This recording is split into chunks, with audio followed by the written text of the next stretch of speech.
साथियों नमस्कार। DMA India online YouTube channel में आपका हार्दिक स्वागत है।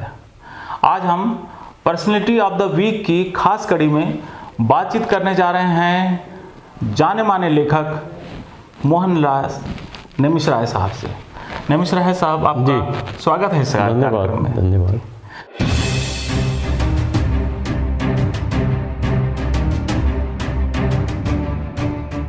साथियों, इससे पहले कि मैं इनसे आपकी मुलाकात करवाऊं, बताना चाहता हूं कि दलित साहित्य में एक बहुत बड़ा नाम है नेमिष राय साहब का। बहुत सारी किताबें इन्होंने लिखी है, कहानी से लेकर उपन्यास, आलोचना, तमाम विधाओं पे इन्होंने काम किया है।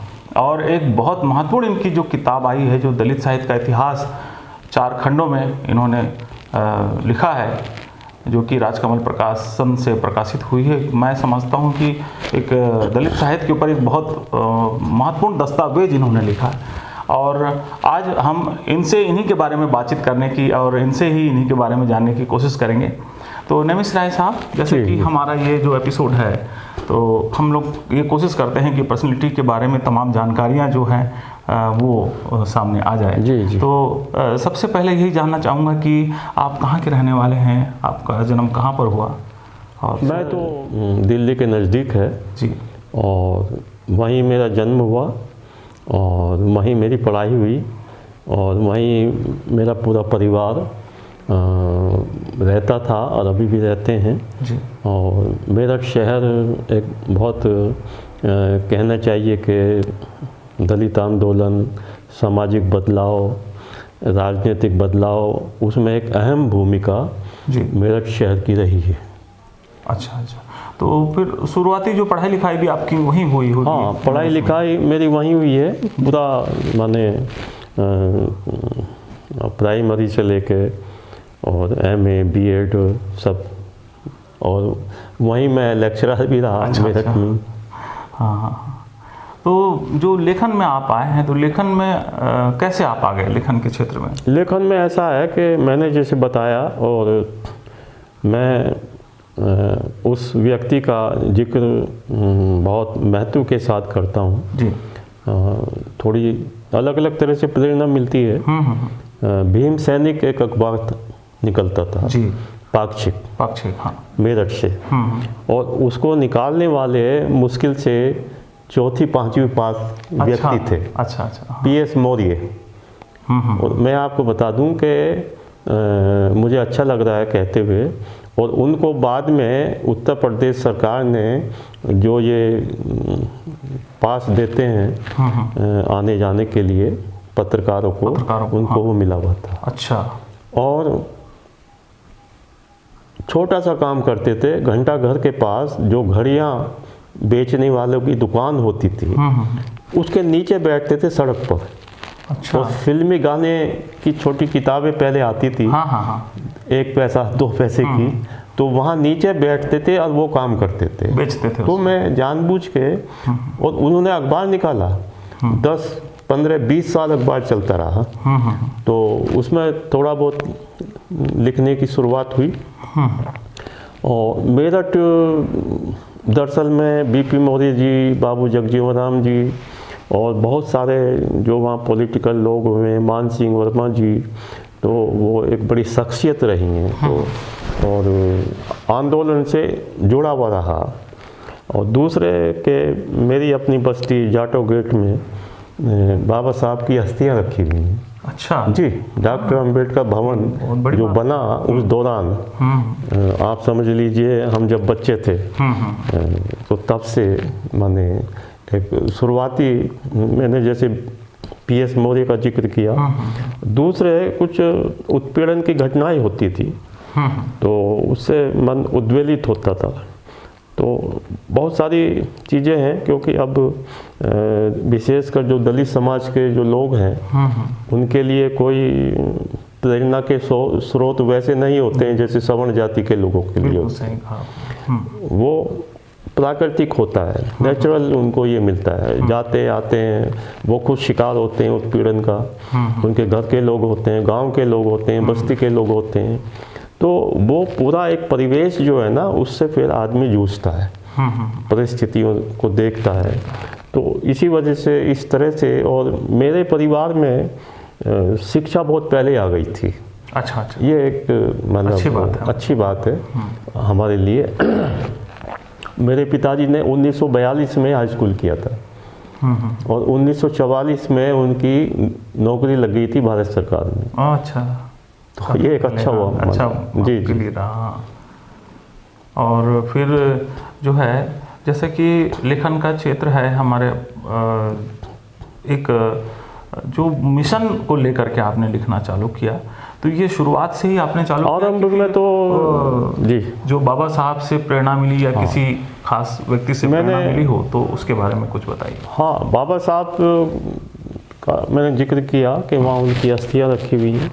और मैं जब 6, 7, 8 साल की उम्र होगी, तो मतलब उनके जो परिनिर्वाण के लगभग 1 साल बाद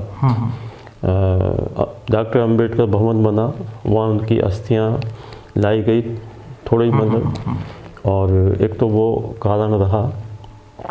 दूसरे, मैंने अपनी आत्मकथा में भी जिक्र किया पहले खंड में, अपने अपने पिंजरे में, कि बाबा साहब का जब परिनिर्वाण हुआ उस समय हमारी जो बस्ती में कोई चूल्हा नहीं जला, माने कोई रोटियां नहीं बनी। तो एक ये था। दूसरे सामाजिक जो मुद्दे थे उनको हम देखते थे, महसूस करते थे। उस स्थिति में दलितों की क्या स्थिति, महिलाओं की क्या स्थिति, महिलाएं बाहर काम करने जाती थी। तो वो उस तरह के माने परिवेश, जो परिवेश में ये रहा। और मैंने कविता से, अमूमन कविता से ही लोग बात शुरू करते हैं। अच्छा। तो कविता, पहली कविता मेरठ में ही रह के की मैंने। तो आपने कई जगह काम किया है, जैसे वर्धा में आप रहे हैं, महात्मा गांधी हिंदी विश्वविद्यालय में। मैं तो ये बताना चाह रहा हूँ कि कुल मिला के अगर कहा जाए तो 18 नौकरियां मैंने की। 18 नौकरी, हाँ। और छोड़ी। अच्छा अच्छा। मेरठ में लेक्चरर रहा मैं। हाँ। और इतिहास और अंग्रेजी पढ़ाता था। बामसेव जो संस्था थी माननीय कांशीराम जी की, उनका पेपर देखता था। आई वाज एक्टिंग एडिटर, बहुजन संगठक। मैं ही देखता था। आप ही देखते थे? हाँ। सब कुछ करना था। और उस समय डेली पेपर भी निकला था, बहुत कम लोगों को पता है। अच्छा। बहुजन संगठक साप्ताहिक अलग था। हाँ हाँ। उसी दौरान बड़े साइज में डेली अखबार निकला, बहुजन संगठक नाम से और द ऑपरेस्ट इंडियन नाम से। अच्छा। दोनों अखबार डेली वो मैं देखता था। अधिक दिन नहीं चला, मुश्किल से हफ्ता 10 दिन चला। अच्छा। प्रयोग था। तो उसका भी मैं मतलब कार्यकारी संपादक कहें, कुछ भी कहें, तो वो मैंने देखा। नौकरी बाद में फिर नौकरी भी छोड़नी पड़ी मेरठ से 70 के दशक में। तो और कहाँ महत्वपूर्ण जगहों में आप थे, आपको लगता है कि उसका जिक्र करना चाहिए? डॉक्टर अंबेडकर फाउंडेशन में लगभग 6.5 साल रहा। पहले संपादक था, फिर चीफ एडिटर बना। और मेरठ में एक नौकरी थी मतलब क्लर्क की, वहाँ शुरुआती दौर में रहा। शिमला के अंदर नौकरी तो नहीं कह सकते, फेलो रहा हूँ मैं 2 साल एडवांस इंस्टीट्यूट में। और एम्प्लॉयमेंट एक्सचेंज में रहा, वो मैंने कंपटीशन पास किया था दिल्ली में। अच्छा अच्छा। और ITI में रहा। तो और कुछ 2, 3, 4 प्राइवेट नौकरी की, बाकी सरकारी। तो कुल मिला के ये रहा कि कोई नौकरी 2 साल की, कोई 5 वर्ष की, कोई 6 महीने की। तो उस तरह से जीवन चलता रहा। सब जगह का थोड़ा थोड़ा अनुभव आपको मिला। और अनुभव अथाह अनुभव। और आपने उन अनुभवों को किताब की भी शक्ल दी है। और जैसे कि सब साथी जानते हैं कि आपकी किताबें काफ़ी जो है चर्चित रही हैं और काफ़ी लोग रेफरेंस के भी काम आई, हमारे दलित जो साहित्यकार हैं उनके लिए भी आपके किताबें जो हैं एक प्रेरणा का भी काम करती हैं। तो मैं चाह रहा हूँ कि थोड़ा सा आप जो दलित साहित्य का इतिहास आपने लिखा है, एक बड़ा काम है मुझे लगता है, तो एक ही वॉल्यूम मेरे ख्याल से कि वो 600 पेज का रहा होगा अंदाज़न, लगभग 500 पृष्ठ का रहा होगा। तो ऐसे 4 पृष्ठ बने, तो इसकी काम की प्रेरणा कैसे मिली आपको, कैसे लगा कि इस पर काम? ये ऐसा था कि भाऊ लोखंडे नागपुर में रहते थे, हमारे मित्र थे, और डॉक्टर अंबेडकर जो प्रतिष्ठान जिसमें मैं एडिटर थे, आप उसमें एडिटर था, भाऊ लोखंडे जी अंबेडकर चेयर्स के प्रोफेसर थे नागपुर में बहुत बार जाता था। प्रोफेसर जोगेंद्र कवाड़े आदि इनसे मिलते थे। तो उन्होंने ऐसी एक बार बातचीत हो रही थी, टेक्स्ट बुक पाठ्यक्रम में हमारी रचनाएं क्यों नहीं लग रही हैं, किताबें क्यों नहीं लग रही हैं। तो उन्होंने सीधे सीधे कहा कि हमारे पास कुछ है ही नहीं, पाठ्यक्रम में क्या लगेगा, मटेरियल। ये पिछली शताब्दी की बात है। फिर धीरे धीरे एक प्रोसेस बना लिखने का, तो मुझे वो महसूस हुआ, तो वहीं से काम मैंने शुरू किया। तो ये जो भारतीय दलित आंदोलन का इतिहास 300 वर्ष का इतिहास है, और बता रहा था कि भारतीय दलित आंदोलन का इतिहास, उस पर एक कम से कम 10-15 वर्ष लगे। और भाऊ लोखंडे जी के बारे में बताया, वो एक प्रेरित भी किया, भले ही कड़वी बात कही हो, कड़वी बात से भी आदमी प्रेरित होता है। तो उस दौरान क्या हुआ कि राजकमल ने इसको छापा, और कुछ थोड़ा बहुत पैसा हमको देते थे हर महीने। और तो मैं उस समय रेलवे में एडवाइज़र मनोनीत हुआ। अच्छा। 3.5 साल। तो वो सुविधा मुझे मिली, और मैंने शुक्रगुजार रामविलास पासवान जी का, नीतीश कुमार, ममता जी, तीनों के समय में रहा। अच्छा। 3.5 साल के लिए मुझे वातानुकूलित जो कंपार्टमेंट है एसी का, वो मुझे पास मिल गया। सफ़र करने का आपको मौका मिला, कहीं भी जा सकता था, वो जे में रहता था, ग्रीन कार्ड, और रहने की सुविधा, वीआईपी ट्रीटमेंट मिलता था, और किताबें वगैरह और मिल जाती थी इधर। तो उससे बड़ा मेरे को मदद मिली। अच्छा। क्योंकि मैं इसमें ख़ास एक बात मैं ये बताना चाह रहा हूँ कि 300 वर्ष का इतिहास 4 खंडों में, फाइल तो एक ही है, उस पर जो मैंने काम किया, ना मेरे काम करने से पहले वो काम हुआ, बिल्कुल किसी भी भाषा में, और ना मेरे काम करने के बाद हुआ। आप ये समझ लीजिए। हाँ। और अमूमन आप भी जानते हैं ये बात कि हमारे लगभग सभी जातियों के लोग, उसमें दलित समाज के लोग भी हैं, और ये बात मैं जानबूझ के मैं बताना चाह रहा हूँ कि उनको तो अथा पैसा मिलता है, प्रोफेसर लोग हैं, यूजीसी का उनको फेलोशिप भी मिलता अलग से, सारी चीज़ें मिलती हैं। और आपको भी ये महसूस हुआ होगा कि ऐसा काम वो लोग हाथ में नहीं लिया। हालांकि बाद में हमारे कुछ मित्र हैं जिन्होंने फिर ये इन किताबों से मदद मिली, उनको यूजीसी ने लगभग 4-5-6 लाख रुपया अलग से वो देती पूरी रिसर्च के लिए। तो उन्होंने थोड़ा बहुत किया, और अंग्रेजी में भी इस तरह का मैटर नहीं आया। पूरा आप समझ लीजिए कि बाबा साहब डॉक्टर अंबेडकर से पहले जो लोग हुए, उनके जो साथी हुए, और उनके बाद ऐसे लगभग 200 व्यक्तियों पर उसमें दर्ज है उनकी पूरी प्रोफाइल माने। और वहाँ उनके घर जाना, औरंगाबाद जाना, गोवा जाना, कश्मीर जाना, मुंबई जाना। आप यहाँ भी आए थे, हम लोग की मुलाकात हुई। हाँ, सभी जगह जाना हुआ।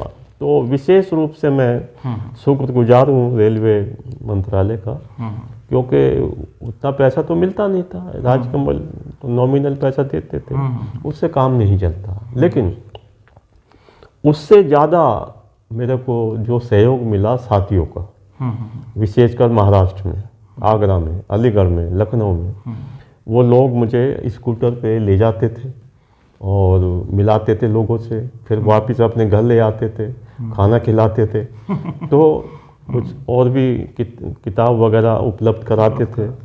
तो मैं सभी उन साथियों का शुक्रगुजार हूँ, धन्यवाद देता हूँ कि एक बड़ा काम वो मेरे हाथों से हुआ। और नरेश राय जी, आप तो काफ़ी सीनियर हैं दलित साहित्य में और काफ़ी लंबे समय से आप काम कर रहे हैं। बहुत सारे साथी हैं जो कि दलित साहित्य को लेकर के वो काम करना चाहते हैं, कविताएँ लिख रहे हैं, निबंध लिख रहे हैं, कहानियाँ लिख रहे हैं। तो मैं चाहता हूँ कि कैसे वो अच्छा काम कर सकें, थोड़ा से इस बारे में बताइए, उनको कुछ प्रेरणा मिले। मैं एक विशेष बात आपको शेयर करना चाहता हूँ जी। और जो दलित समाज के लोग लिख रहे हैं, बेहतर लिख रहे हैं, अच्छा लिख रहे हैं, उसमें कोई ऐसी बात नहीं है, लेकिन जो डायलॉग है दलित साथियों का, वो गैर दलितों से कम है डायलॉग। नंबर एक, मेरा अधिक इसलिए रहा कि मैं नवभारत टाइम्स में उस समय था, जनसत्ता के लिए बाद में लिखना शुरू किया। तो दलित और गैर दलित, इस पर मैंने आर्टिकल भी लिखा, दलित और गैर दलितों के बीच में संवाद स्थापित होना चाहिए। उससे क्या होता है कि अगर हमारा डायलॉग नहीं है और खाली हम केवल आलोचना ही करते रहें, गालियां भी देते रहें उन लोगों को, उससे कोई बात नहीं बनती जी। हमारे भीतर गुस्सा है, आक्रोश है, ठीक है, लेकिन भाई हम उस समाज में रह रहे हैं, वो पूरी दुनिया है, हमारी दुनिया अलग थोड़ा ही है, अलग नहीं है। हमारे मकान, हमारी बस्तियां, सब हमारे स्कूल कॉलेज सभी में वो लोग भी रहते हैं। तो हम अलग थलग कैसे ये हो सकता है? उनके बीच में डायलॉग होना चाहिए। तो डायलॉग होना चाहिए। और विशेष रूप से मैं बात इसलिए कह रहा हूँ कि मैं जब बम्बई जाता था, बहुत बार बम्बई गया हूँ, और वो कुछ बातें लोगों को पता नहीं है, आपकी इजाज़त हो तो मैं उसके बारे में बता दूँ कि जैसे एक रेडियो प्रोग्राम में देखता था दिल्ली, कौन कहाँ खप और खुशियों का आंगन, परिवार नियोजन पे भारत सरकार था, 8 साल लगातार 80 के दशक में। तो 15-20 दिन का काम होता था कॉन्ट्रैक्ट बेसिस पे। I was a demonstrator. अच्छा। फिर बम्बई चला जाता था, लिखने का शौक था, फिल्म से कुछ लगाव था रहा और लिखा भी। लगभग 10-12 डॉक्यूमेंट्री फिल्में लिखी। अच्छा। फीचर फिल्म लिखी, क्या मुझे खरीदोगे, उसकी 8 रीलें बनी, उसके बाद वो बंद हो गई। मासूम बचपन वो लिखा मैंने, टेलीफिल्म, वो पास नहीं हुई, शूटिंग हो गई, सब कुछ हो गया। रेडियो के लिए लिखा, करीब 80 नाटक रेडियो के लिए लिखे। 80 के दशक में किताब भी आ गई। अच्छा। रेडियो नाटक पर, माने वो आधा घंटे के होते थे, समाज कल्याण से संबंधित, दलितों से, महिलाओं से। तो वो काम एक अलग हुआ मेरे द्वारा। और बम्बई जो जाता था, मैंने जो कहा ना, जो अभी मैं बता रहा था, सभी लोगों से मुलाकात होती थी और लिखता था। और आपको मैं बता दूं कि बम्बई जाने पर हर दिन एक आर्टिकल में लिखता था। अच्छा। और 200 रुपया मुझे मिलता था एक आर्टिकल का, दिल्ली के लिए, अलग अलग लोगों के लिए, अखबारों के लिए। और उसको मैं डाक पोस्ट कर देता था शाम को, और 3 दिन में वो पहुंच जाता था दिल्ली। शर्तिया। तो हर रोज़ यानी कि 200 रुपया मुझे मिल जाते थे, बाद में मिलते थे पेमेंट। तो ये मैं आपको बताना चाह रहा हूँ, वहाँ का खर्चा, आना जाना, भाग वो आपका निकल जाता था। वो निकल जाता है। और अभी जो भारत सरकार ने मुझ पर फिल्म बनाई थी पीछे, डॉक्टर अम्बेडकर फाउंडेशन से, 1 घंटे की, द सक्सेस स्टोरी नाम से। The success story. हाँ, ऐसे 13 लोगों पर फिल्म बनी है। आपको जानकारी के लिए बता रहा हूँ। तो उसमें मैं भी था। आपका भी जी, बहुत बढ़िया। मेरठ वगैरह सब लोग गए, प्रोड्यूसर, डायरेक्टर। मेरा ख्याल है कि यूट्यूब में होगी। यूट्यूब में नहीं है, भारत सरकार के यहाँ पड़ी हुई है। आप जानते हैं कि पैसा खर्च हो गया बहुत, लेकिन अब कहाँ पड़ी है फिल्म में, क्या हो रहा है पता नहीं है। तो जानकारी आप भी कर सकते हैं। जी। तो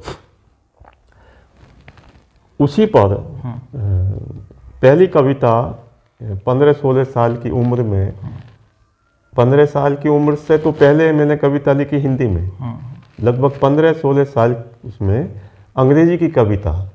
ए man lying on the road, people come see and go away without taking anything, a man lying on the road. वहीं समुद्र के किनारे उसको शूट किया फिल्म। अच्छा, माने सामने में है। हाँ। हाँ, तो और इसके अलावा करीब 18 फिल्म मुझ पे और बनी, स्टार टीवी ने बनाई। और भोपाल में जाता था, भोपाल जो पूरा लेक है, तालाब है, उसको वहाँ घूमते हुए 1 घंटे की फिल्म बनाई दूरदर्शन। लगभग 18 फिल्म मुझ पे बन चुकी है। माने तो मैं पुनः वो बात कहूँगा, ये सब क्यों हुआ, कैसे हुआ। एक तो नवभारत टाइम्स में हम लिखते थे, तो पूरे देश में जाता था नवभारत टाइम्स, जनसत्ता वगैरह, और ऐसे पत्रकार के रूप में लोगों ने जाना। फिर लोगों से मुलाकातें होती थी, फिर ज्वलंत समस्याएं जो है ना उन पे हम लिखते थे, गैर दलितों की समस्याओं पे भी लिखते थे, पर्यावरण पे लिखते थे, और अन्य जो एक समस्याएं हैं उस पर भी मैंने बहुत लिखा। और रजनी कोठारी को जानते होंगे, अभी तो खैर डेथ हो गई, लोकायन संस्था थी, वहाँ भी रहा मैं 3 साल। बड़ी एक NGO था। NGO थी वो। हाँ, तो मुख्तलिफ जगह रहने का फ़ायदा ये हुआ कि अलग अलग लोगों के अनुभव को आत्मसात किया।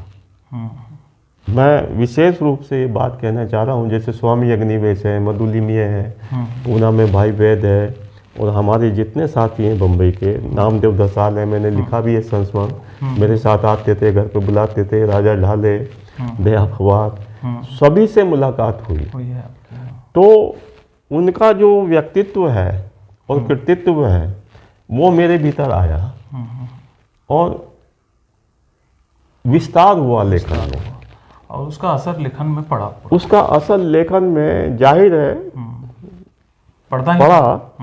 तो मैं वही बात कह रहा हूँ जो आपका सवाल है कि हमारे जो साथी हैं ना, वो बंद, अपने आप को बंद ना करें एक विशेष विषय के तहत। बिल्कुल, पूरी दुनिया हमारी है, हमें हंसने का भी हक है। क्यों ऐसा नहीं है खाली हम छटपटाएं और खाली रोएं, पीड़ा दुख ये भाई जी। तो उसको हम चेंज करना चाहिए हमें, और दलित साहित्य का विस्तार करना चाहिए। अब उदाहरण के लिए मैं आपको बताऊं कि मैं असम गया 2-3 बार, संस्मरण लिखे थे मैंने पहले, निबंध वगैरह। एक तो रेखा चित्र पे उत्तरी भारत में किसी ने नहीं लिखा, रेखा चित्र एक विधा है। गुजरात में जाता था, वहाँ 2-3 लोगों ने लिखा। निबंध 2-3 लोगों ने लिखा, कुछ जानकारी मुझे मिली 2-4 ऐसे। मेरी डायरी तो कुछ लोगों ने लिखा है, लेकिन किताब अभी नहीं आई है, ऐसा कुछ लगता। रिपोर्टाज पे नहीं लिखा लोगों ने। तो ये मैंने प्रयास किया, और दलित साहित्य का विस्तार करें, दलित साहित्य को सीमित ना करें, दलित साहित्य का विस्तार होना चाहिए। दूसरी एक बात और मैं विशेष बताना चाह रहा हूँ कि पुष्पा नाम से एक कहानी मेरी छपी, बड़ी लंबी है। वो हिंदी अकादमी की पत्रिका है इंद्रप्रस्थ भारती। अच्छा। पुष्पा जो कैरेक्टर है वो धोबी समाज की महिला है, तो उस पर एक लंबी कहानी मैंने लिखी। अच्छा। विशेष रूप से ये बात मैं इसलिए कह रहा हूँ कि हमारे जो कहानी के पात्र हैं दलितों के, विशेष रूप से जाटव या चमार कहें, वाल्मीकि कहें, खटीक कहें, ये जानबूझ के मैं ये कर रहा हूँ। वो हमारे पात्र उसी के इर्द गिर्द घूम रहे हैं। उससे बाहर निकलना पड़ेगा। उससे बाहर हमने निकलने, पता नहीं बिल्कुल सही है आप बोल रहे हैं। हाँ, मैंने तो और दूसरे मुद्दे, मैंने तो ब्राह्मणों पे भी लिखा, महाशूद्र महाब्राह्मण, उस पर फिल्म बनी बाद में। तो हमें विस्तार करना चाहिए साहित्य का। आज जिस स्थिति में हम, और ये चुनौती है, जिस वर्ग जो लोग हैं उनसे हम टकराने की बात करते हैं, उनकी आलोचना करते हैं, तो हमें अपनी पूरी तैयारी करनी चाहिए। सबसे पहले दलित साहित्य का विस्तार करें, भाषा में कमांड करें, मानिए ये सारी चीज़ें हमें चाहिए, प्रैक्टिस करें। फिर क्या है कि और पढ़ना भी जरूरी है। एक चीज़ जो मैं महसूस कर रहा हूँ, वो पढ़ना कम हो गया है, लिखना ज़्यादा हो गया है। वही मैं बोल रहा हूँ। मैं भी देखता हूँ कि नए जो लोग हैं, पढ़ाई कम होने के कारण जो और मैं बताना चाह रहा हूँ कि लगभग अगर टोटल किताबों की समीक्षा वगैरह की बात मैं करूँ खुद, लगभग 140 से 150 किताबों की समीक्षा मैं अब तक कर चुका हूँ। क्यों? और मैं आपको बताऊं, पिछली शताब्दी में साहित्य अकादमी की पत्रिका जो निकलती तो 6, 7, 8 किताबें देते थे। गिरधर राठी संपादक थे, उनका एक लिखना पड़ता था आलेख, वो सब पढ़ना। तो सारी चीज़ें माने वो उस तरह से हो रही हैं। तो जितना आप पढ़ेंगे, लिखना तो वो कम होता है। और लिखने की जो बात मैं आपको बताऊं कि मैं जब लिखता हूं, जब मैं बेचैन हो जाता हूं, तुरंत नहीं लिखना चाहिए। कागज लिया, पेन लिया, फिर आप सोच रहे हैं घंटों घंटों। आप उस पर 1 दिन, 2 दिन, 3 दिन उस पर मनन करना है। फिर अपने आप शब्द आएंगे, विचार आएंगे, और वो आपको छटपटाहट हो, बेचैनी होगी। तो मेरा एक ये है। और जितने मैंने उपन्यास लिखे हैं, आज बाजार बंद है, वीरांगना झलकारी बाई है, उन पर शोध किए हैं, वहाँ गया हूँ, जगह लोगों से मिला हूँ, तब जाके आप लिखें। तो एक तैयारी के तहत आप वो काम करें। जब तक अंदर से ना निकले, मतलब बिना अध्ययन के वो अंदर में आएगा भी नहीं। आप ठीक बोल रहे हैं कि कई लोग पेन कलम, आज कविता लिखना है, लेकिन मैटर कुछ नहीं है और लिखने बैठ गए, तो अंदर से जब तक प्रेरणा ना हो तब तक वो चीज़ वैसी नहीं बनेगी जैसा कि बनना चाहिए। नहीं, बिना अध्ययन तो करना चाहिए। अब जो कहते हैं अनुभव की बात, भाई ठीक है, आप अनुभव किया, आप बस्ती में रहते हैं, लोग शोर मचा रहे हैं, बर्तन फेंक रहे हैं, कोई गाली दे रहा, कुछ कर रहा, ठीक है, इसके अलावा भी तो बहुत कुछ है। तो वो अनुभव क्या आपके पास है क्या? अच्छा, अब मैं एक जानना चाह रहा हूँ कि आपकी बहुत सारी किताबें हैं, और कौन सी ऐसी किताबें हैं? वैसे तो लेखक को अपनी सभी किताबें पसंद होती हैं, तो कुछ किताबों के नाम आप बताइए जो कि आपको अच्छी लगती है और लगता है कि बिल्कुल इसको पढ़ना ही चाहिए। एक तो वीरांगना झलकारी बाई ऐतिहासिक उपन्यास था, और 20 बार मैं झांसी गया, और उस समय भी मैं रेलवे में एडवाइज़र था, मदद मिली, माने आना जाना, और जो हिंदी अधिकारी थे वो इंतजाम करते थे।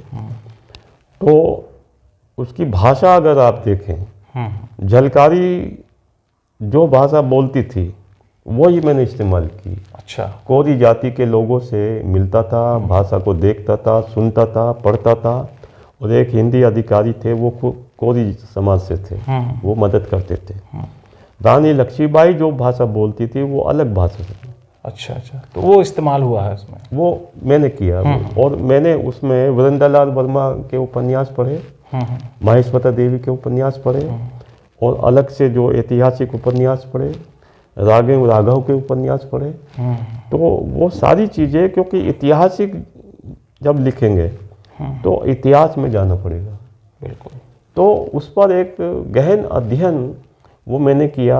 और जैसे मैंने कहा कि 20 बार मैं झांसी गया हूँ, 20 बार, छोटे मोटे। और फिर उसकी खूबी ये रही, मेरे पास कॉपी है, शायद मैं आपको भेंट करूँगा। तो उसमें बाद में मुझे 2 लाख रुपए का पुरस्कार भी मिला यूपी गवर्नमेंट से।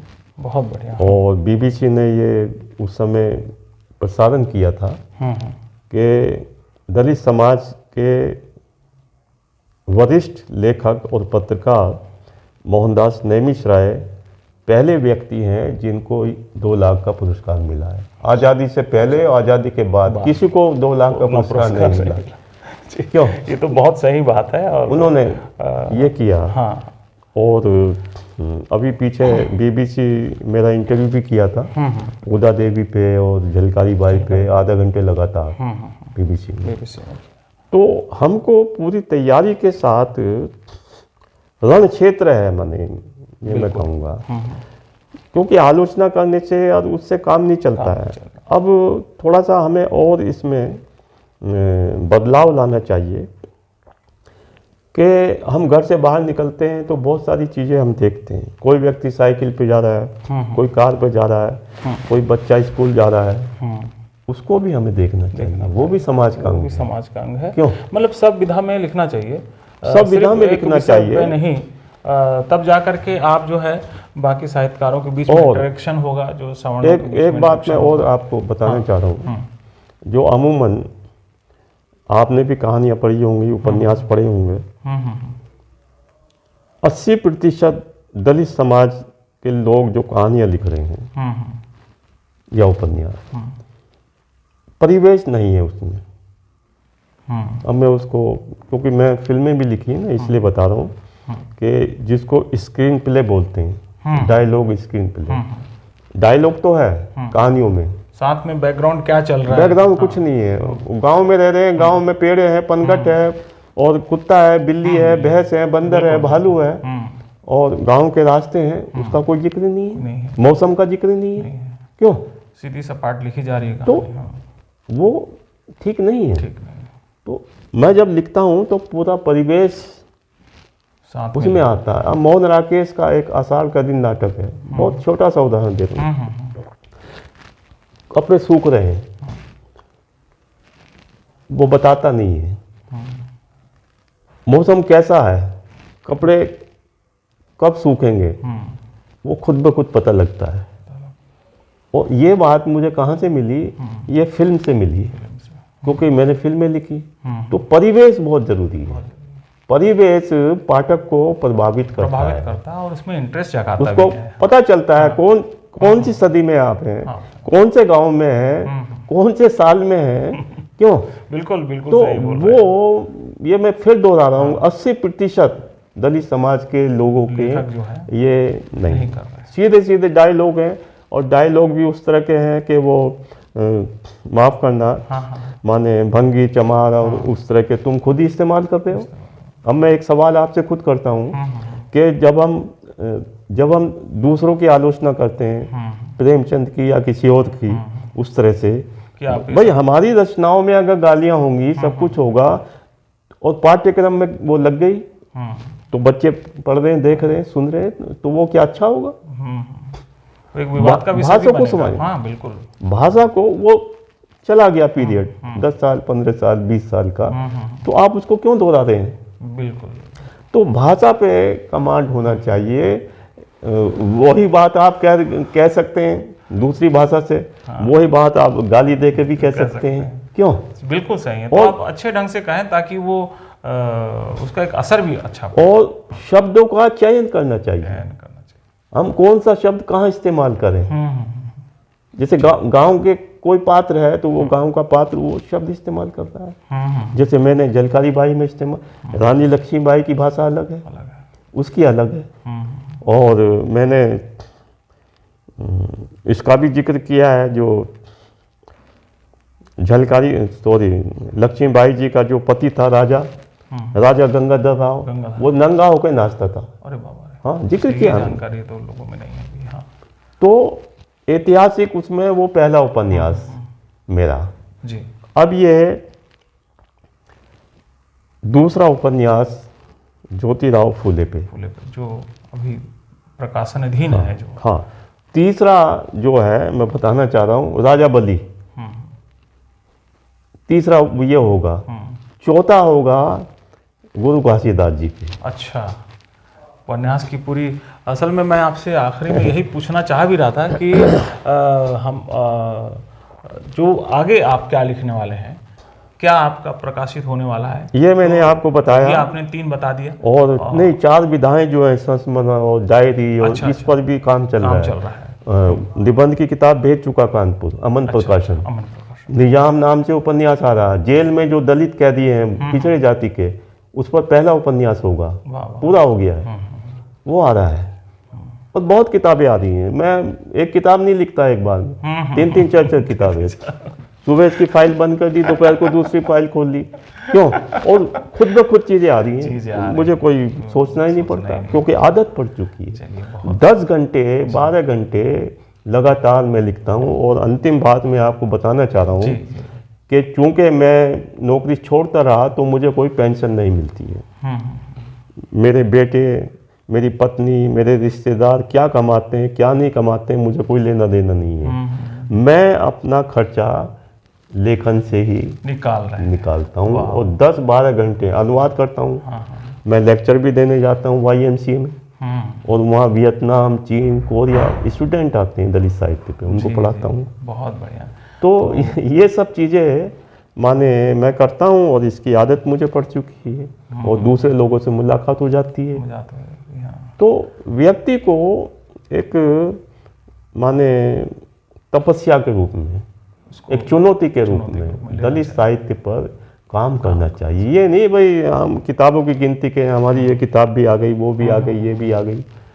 बिल्कुल बिल्कुल, कई लोग गिनाते हैं। तो किताबें गिनाने का कोई मतलब नहीं है। किताब ऐसी महत्वपूर्ण लिखा कि दूसरे आदमी जिक्र करे।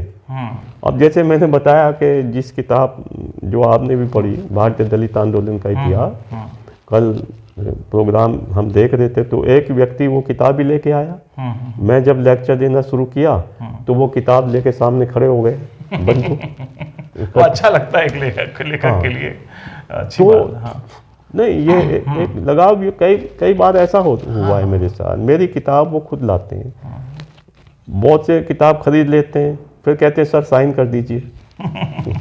ऐसा भी होता है। तो ये सब चीज़ें जो है ना, कहने का मतलब ये है, देखिए मुझे खुशी है दलित साहित्य लिखा जा रहा है, पूरे विश्व स्तर पे चला गया है, और हम सब साथियों की रचनाएं पढ़ाई जा रही हैं, और उम्दा साहित्य लिखें, अच्छा साहित्य लिखें माने। तो हमें ये कोशिश करनी चाहिए, और एक दूसरे से प्रतिस्पर्धा करें सकारात्मक, वो लड़ाई में ना बदल जाए। सकारात्मक करें, और आप अनुवाद करें, अंग्रेजी में लिखें। मेरी 4 किताबें अंग्रेजी में आ गई, गेल ओमवेट पे अभी 4थी किताब आई है माने। तो अंग्रेजी में बहुत कम लोग लिख रहे हैं, दलित समाज के लोग। चलिए, बहुत अच्छा लगा आपसे बातचीत हुई, और एकदम खुशी हुई जान करके आपके बारे में, और भी, और भविष्य में भी कुछ मुद्दों पर लेकर आपसे बातचीत हम करेंगे। और आपने एक समय निकाला हमारे साथ बातचीत करने के लिए, इसका मैं आभार व्यक्त करता हूं आपको। और साथियों, आपका भी आभार व्यक्त करता हूं कि आप इस वीडियो को ध्यान से देखा। अगर आप इस चैनल में नए आए हैं तो सब्सक्राइब कीजिए, वीडियो को लाइक कीजिए, शेयर कीजिए और कमेंट्स कीजिए। अगले रविवार को हम फिर किसी खास पर्सनैलिटी को लेकर पर्सनैलिटी ऑफ द वीक की खास कड़ी में आपके सामने फिर से रूबरू होंगे। तब तक के लिए बहुत बहुत धन्यवाद। नमस्कार। आपको भी नमस्कार।